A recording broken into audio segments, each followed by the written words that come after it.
আসসালামু আলাইকুম। আমি এতদিন জানতাম যে মাটির খোলাতে ডিমের খোলা বানানো যায়। এখন দেখি যে লোহার কড়াইতেও সুন্দর খোলা পিঠা বানানো যায়।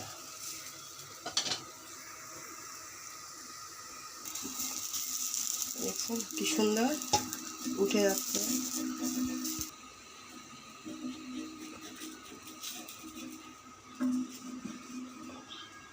দেখেন লোহার কড়াইতেও সুন্দর খোলা পিঠাটা হচ্ছে।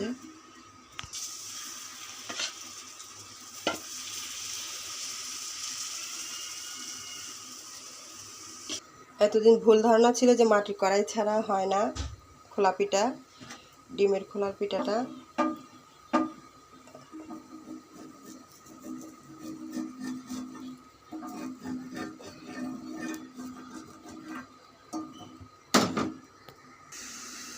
আমার ডিমের খোলা পিঠাটা যদি আপনাদের ভালো লেগে থাকে ভালোবাসা দিবেন, সঙ্গে থাকবেন, নিরাপদে থাকবেন। আল্লাহ হাফেজ।